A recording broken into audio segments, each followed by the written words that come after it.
Ya, oke teman-teman, kembali lagi di channelku dan hari ini saya ingin membahas tentang pakan alternatif yang bisa digunakan untuk pakan ikan cana ya. Oke teman-teman, di sini saya punya nih, kelihatan ya. Ini adalah laron teman-teman.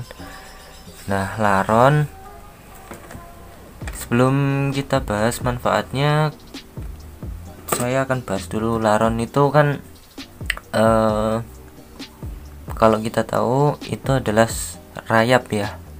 Jadi siklus hidup rayap, setelah dia menjadi rayap itu akan menjadi laron gitu ya.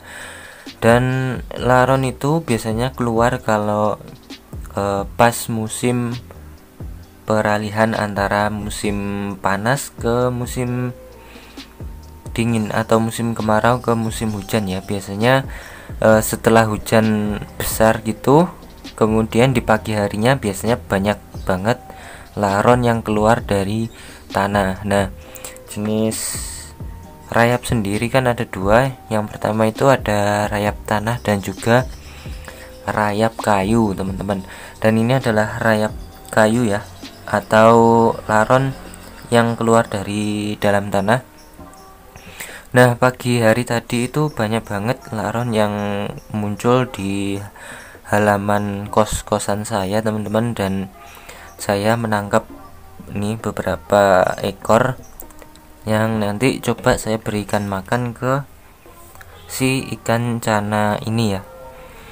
Nah, sebelum kita masuk ke pemberian makannya, ini saya juga sudah mencari beberapa literatur atau informasi tentang kandungan gizi yang ada di laron ini teman-teman. Nah, ini saya juga sudah dapat nih. Ini adalah kandungan gizi dari laron. Ini berdasarkan laporan dari FAO ini tahun 2002. Laron sering dikonsumsi sebagai bahan pangan yang bernutrisi tinggi. Kandungan dari protein laron itu sendiri itu sekitar 65% teman-teman. Nah, 65% itu lumayan tinggi ya untuk kandungan protein dari serangga ini ya. Nih, itu lumayan tinggi. Nah, ini bisa digunakan sebagai pengganti untuk selain jangkrik ya teman-teman. Nah, kemudian kandungan ini lebih tinggi dari belalang, dan belalang sendiri itu cuma 32% saja kandungan proteinnya. Kemudian untuk kandungan lemaknya juga tinggi, yaitu sekitar 31%. Tapi si laron ini tidak menyebabkan obesitas. Kemudian untuk asam lemak tak jenuhnya itu sekitar 57%, asam linoleat itu sekitar 6,7%, dan asam olet sekitar 48%. Ini menurut FAO ya teman-teman, tahun 2002. Nah, biasanya memang ada sebagian orang yang mengkonsumsinya untuk lauk atau untuk disangrai atau dijadikan keripik gitu ya teman-teman, karena memang kandungan proteinnya juga cukup tinggi itu. Kemudian saya sendiri juga tidak menemukan literatur atau informasi mengenai manfaat dari laron ini untuk pakan ikan, khususnya untuk ikan cana seperti itu. Kalau untuk burung ini saya menemukan beberapa informasi mengenai manfaat dari pakan laron ini untuk burung ya. Kalau untuk cana sendiri saya tidak menemukan teman-teman. Cuma kita coba aja ya, apakah dia mau atau enggak, karena kebetulan saya sendiri juga kehabisan stok untuk pakan hidup atau pakan segar untuk si ikan cana ini. Nah, jadi saya pakainya ya pakai pakan kering ini untuk akhir-akhir ini, karena saya sendiri juga belum bisa pulang karena masih banyak tugas ya. Nah kebetulan banget karena sekarang musim jadi beberapa hari ini sering hujan, dan ternyata pagi tadi juga kemarin malam itu hujan terus, kemudian di pagi harinya muncul laron-laron ini banyak di depan kos-kosan saya, teman-teman. Nah kemudian di sini kalau untuk pakan burungnya ini ada beberapa masukan atau informasi ya sebelum dia dikasihkan ke ke peliharaan kita. Di sini burung ya.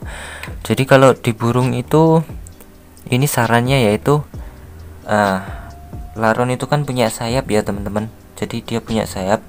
Nah untuk sayapnya ini dilepas saja teman-teman, untuk sebelum kita kasih makan ke peliharaan kita itu sayapnya dilepas.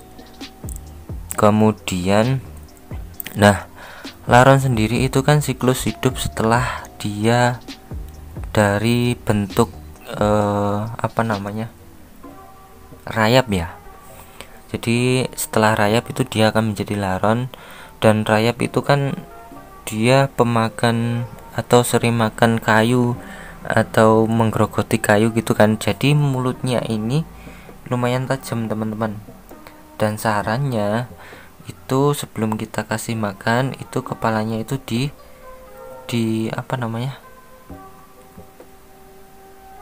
dibuang gitu ya, dibuang. Atau bisa teman-teman kalau nggak mau buang kepalanya itu cari laron yang sudah mati ya. Jadi nantinya tidak masalah untuk kita kasihkan ke ikan kita itu. Nah ini sebenarnya untuk jaga-jaga saja sih sebenarnya, karena ya memang mulut si laron ini itu tajam gitu ya, untuk mengantisipasi hal yang tidak kita inginkan seperti itu ya. Oke.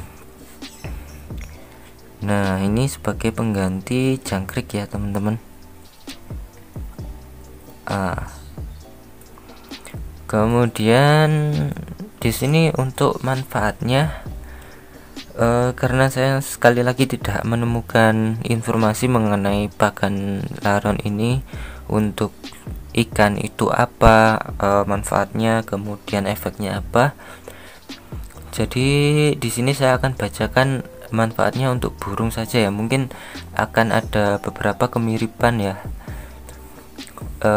mengenai ini antara burung sama ikan ya. Ini saya ambil yang mungkin bisa berdampak ke ikannya juga ya. Yang pertama itu menjaga stamina teman-teman. Jadi mungkin kalau ke ikan ya biar ikannya nggak mojok seperti itu ya. Kemudian yang kedua itu menjaga daya tahan tubuh, biar dia tidak terserang berbagai macam penyakit. Itu bisa digunakan laron ini ya. Kemudian ini bagus untuk pengganti pakan selain kroto ataupun jangkrik ya. Kemudian apalagi ya yang kira-kira sama. Nah mengatasi stres ataupun lesu ke ikan ini ya, atau hewan peliharaan kita. Oke, langsung aja ya kita coba. Di sini saya coba satu saja dulu teman-teman, karena kalau banyak-banyak kan juga tidak baik bagi kesehatan, atau mungkin nanti efeknya kurang bagus ya kalau banyak-banyak. Oke, langsung saja kita coba goda dulu ya, tapi ya tuh sampai lompat-lompat kan. Nah untuk informasi saja ini sore hari teman-teman, dan pagi hari tadi sudah saya beri makan untuk ikannya. Nah, bentar ya, saya lepaskan dulu sayapnya.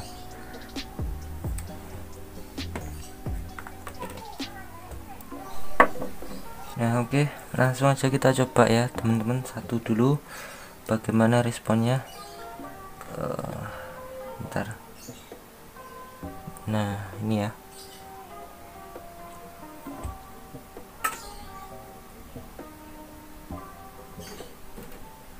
tuh langsung dilahap, kelihatan ya. Nah biasanya kan kalau kita pakai jangkrik itu kan kakinya ya yang dipotek atau dihilangkan. Kalau kalau ini itu kepalanya ya teman-teman ya, kepala dari si laron ini yang harus dibuang. Oke, yang sebelahnya ya.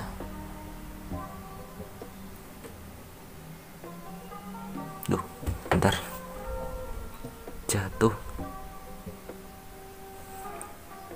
Coba tuh dimakan ya. Sip, mantep banget teman-teman. Ini untuk pengganti jangkrik ya teman-teman. Karena sebelumnya saya juga pernah ngasih makan ke ikan-ikan ini pakai jangkrik, tapi dia itu malah takut dan nggak mau makan. Jadi kemungkinan itu jangkriknya karena dulu itu masih kecil, dia masih kecil dan jangkriknya besar gitu ya, dan ya nggak muat gitu untuk dia makan, jadi nggak dimakan, malah dianya yang takut, si ikannya yang takut dan nggak mau makan seperti itu. Nah karena si laron ini ukurannya lebih kecil dari jangkrik, mungkin ini bisa menjadi sebuah pilihan untuk teman-teman yang ukuran ikannya masih kecil, sama seperti saya gini, bisa menggunakan laron ini ya untuk pengganti jangkriknya, karena proteinnya pun juga tinggi teman-teman, dan itu baik sekali untuk perkembangan dari si ikan ini ya. Ya mungkin seperti itu ya, kurang lebihnya informasi dari saya. Kalau ada kurangnya mohon maaf teman-teman, semoga bermanfaat dan terima kasih.